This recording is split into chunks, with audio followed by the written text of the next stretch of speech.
dédicace. Quels que soient de nos jours les travaux, l'étude, lorsque d'un nom choisi l'âme a pris l'habitude, comme un génie heureux il nous tient toujours. Sans s'y mêler lui-même errant dans nos discours, et les jette ce feu que rien ne peut éteindre. C'est en le répétant que l'on parvient à peindre jusqu'au secret du cœur, qu'il ne rappelle pas. Pour moi, s'il en est un, que j'adore tout bas, qu'il protège en gardant l'ombre que j'environne, c'est vers qu'il a fait naître et qu'enfin j'abandonne.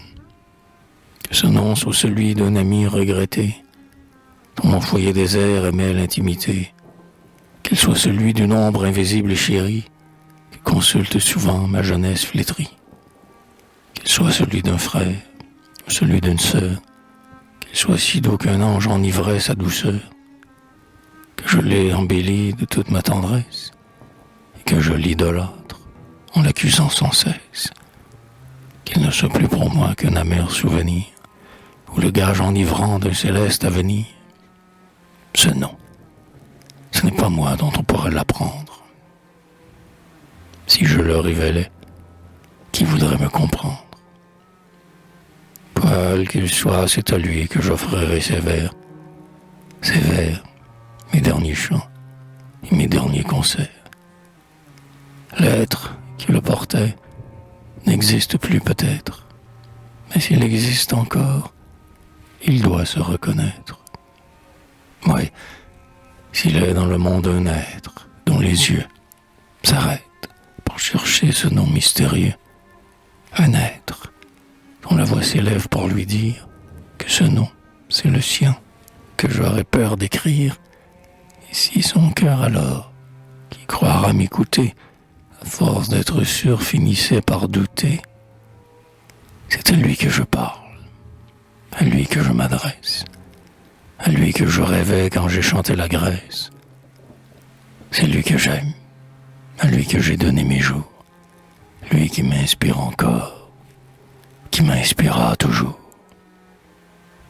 Être obscur et caché, qui vit dans ma mémoire, qui m'apparaît souvent comme un songe de gloire, reçois donc ce tribut de regret ou d'amour, jeté loin l'un de l'autre, hélas, et sans retour, je ne saurai jamais si ton cœur me devine. L'esprit croit souvent ce que l'âme imagine. Il en doute du moins. Et c'est le croire encore. Le tourment d'espérer mon dernier trésor. Je ne le perdrai pas. Ouais, je crois que j'espère. Puis il me semble à moi, de ces frêles chimères, qu'il est des cœurs formés pour s'entendre de loin. De leur pensée intime, il existe un témoin qui leur porte en secret le secret qu'ils attendent. Sans jamais se parler, ils savent qu'ils s'entendent. Le vent, la mer, les fleurs, les livres qu'ils ont lus, les émeuvent encore, quand ils ne se voient plus.